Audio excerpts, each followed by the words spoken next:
Hey guys, I'm going to go out of order and do chapter 5. I haven't done chapter 4 yet because I like it better. And I'm not going to do chapter 6 because we did that in class. And I'm not going to do 3 because we did that in class for a quiz.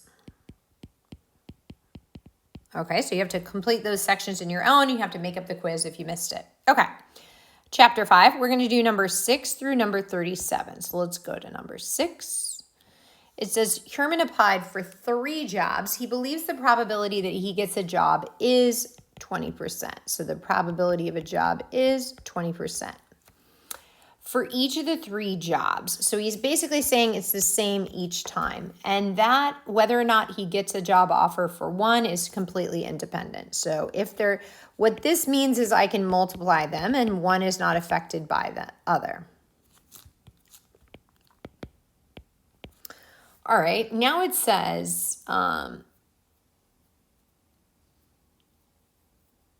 what is the probability he gets at least one job? We know these words, that we know the probability of getting at least one job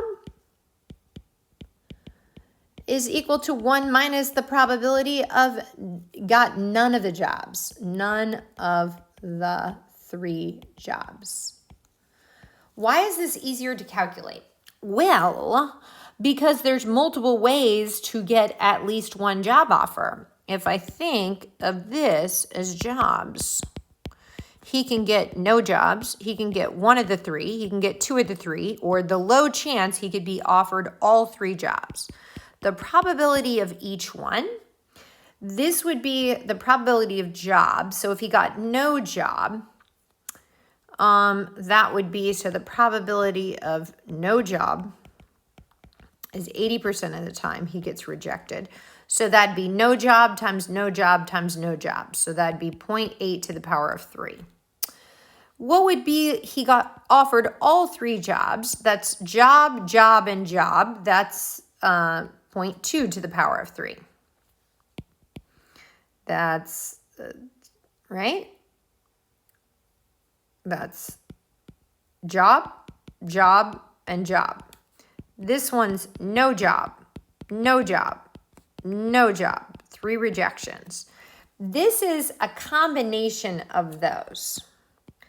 So this is going to be complicated because maybe he got no job on the first, no job on the second, but got offered the 3rd job. Or, so I'd have to add, no job on the first, but got the 2nd offer, but didn't get the 3rd offer. And then the other way is no job on the first, got the 1st job offer. Got the 1st job, but didn't get the 2nd or the 3rd. Notice this is getting so convoluted, and all I have to do is use this formula. I don't have to do all this. All this is a huge waste of time. So this, though, would be, there's 3 ways, and it would be not a job, job for 1 and not a job for 2. Here, I think there's other 2 ways. Yeah, so this one, I'll just use a different color. There's 3 ways. This would be 2 times offered 2 of the jobs and didn't get offered 1 of the jobs, okay? So now, I don't want to have to do all that and add that up, but if I have to, I would. So at least 1 job would be this plus this plus this. Why would I do that? I have no idea why. You wouldn't. You'd do 1 minus the probability of no job. So 1 minus this, okay? So what is 1 minus that? Well, let's figure that out in the calculator. 0.8 times 0.8 times 0.8 is 0.512.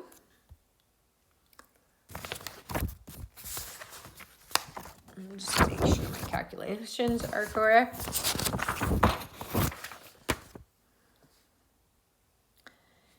And then 1 minus that, we get 0.488, which is our answer B. That's the probability that you get at least one job.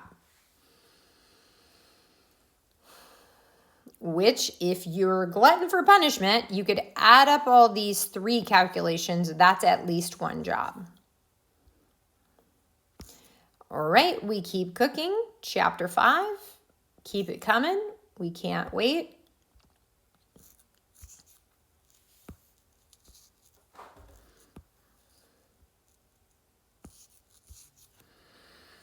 Okay. It says a gym is general fitness center focusing on unique classes beyond the customary. Schedule of the classes and their registrations are given in the chart. Okay, so there's 3 types of classes, and there's 3 times those classes are given. And in total, they have 164 sessions. All right, what is the probability that a randomly selected person is registered to take a class at? So a randomly selected person, so we're going to look at, this is our denominator, right? Is registered to take a class at 6 p.m. I'm going to start over because I think I misread this. I got to read these, always have to read these 3 times. What is the probability that a randomly selected person registered to take the class at 6? I just now am ignoring these people. What's a randomly selected person to take a class at 6 is in sonocynetics.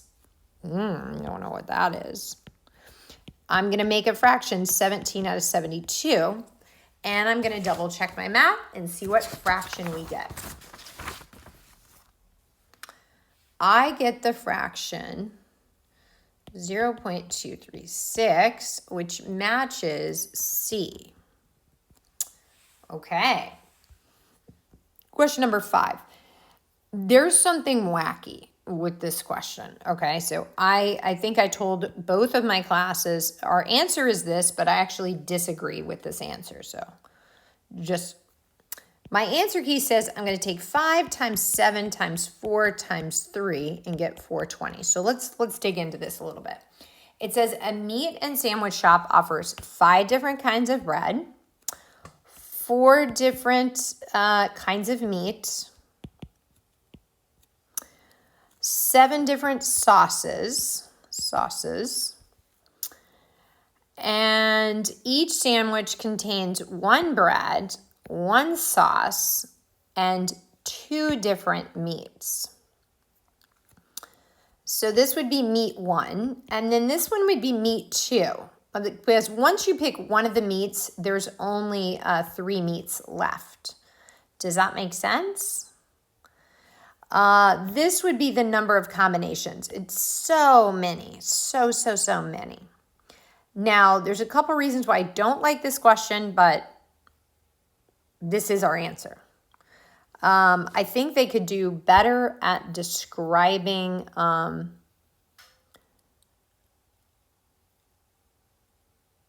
that you had to pick 2 different meats, like you're forced to pick 2 meats. Because I think some people would be like, no, I just want 1 chicken. So that's kind of missing from the question, and I think they should be clearer on that. So essentially they're saying how many different sandwiches are possible if they force you to have bread, force you to have sauce, force you to have not just 1, but they force you to have 2 meats, okay? And that would be our answer. Let's keep cooking with Crisco. Here we go. Question number 29. A game is played in which 2 players, A and B, each toss a fair coin. Okay. We know the probability of a fair coin. Getting tails is 0.5. And the probability of a fair coin getting heads is 0.5. So this is kind of floating in our brain. If both tosses results in heads or both result in tails, the players will toss again. Okay, so let's play this game. Player 1 either gets heads or tails, right? And player 2 either gets heads or tails. Each of these are equally likely to happen. So either I'm going to get heads, heads, tails, tails, heads, or tails, tails. Since there's 4 outcomes, there's a 1 in 4 chance of each outcome. Make sense? Because each of them have an equal chance of happening. This is very similar to the last banana. We could also do this because the probability of heads is 0.5 and the probability of heads again is 0.5, and when we multiply those, we get 0.25. See how we get our answer. Is this setup making sense? All right, now let's keep going. It says if we toss results in heads, heads, or tails, tails. So if we get this or if we get that, we keep going. So half the time we keep going and we toss again. If we get 1 in head and 1 tail, so this is 1 head, 1 tail. Either there's 2 ways to get 1 head and 1 tail. The player who tossed the head is a winner. So here, the player that tossed the head, winner 2, wins. Here, the person that tossed the head was player 1. So this is winner 1 wins. All right, you're following me? The player who tosses the head is a winner. What is the probability that each player must toss exactly 3 times before a winner is declared? And that winner is A. Okay, so it says must toss exactly 3 times. So if they toss 3 times, that means they got half the time, right? This. So this is heads, heads, or tails, tails. And then we played again because we got heads, heads. So this is the probability of heads, heads, or tails, tails again. And then on the 3rd time, what's the probability of that player A is the winner? That's only 25% of the time player A is the winner. And I could call this A and this one B, right? That's only going to happen 25% of the time. Oh, I flipped that. So this is B wins and A wins. So this is pair A got heads and tails. So that's heads, tails, and no other way. They got heads, this is player A, and tails, player B. And so I'm looking for my answer, and I get D, don't I? This is 1/2 squared, and this is 0.25. All right, I love chapter 5. It's definitely one of my favorite ones, right? Let's look at question number 37. This is our last one for chapter 5. A Studytown International Airport customer had their choice of 3 airlines for both the international and domestic. The table listed below are our travelers. What is the probability that a randomly selected passenger traveling domestically from Studytown on the 1st of July would have flown Patriot? So it says, what's the probability that a domestic... So the minute they said, what's the probability of the domestic, we're ignoring those people, right? And what's the probability that a domestic person flew Patriot? I'm putting together the ratio 845 over 1418. Let's double check our math. 845 over 1418 is the proportion. And they ask for the proportion. There's our answer. Thanks for joining us for chapter 5. Check out the next video, chapter 4.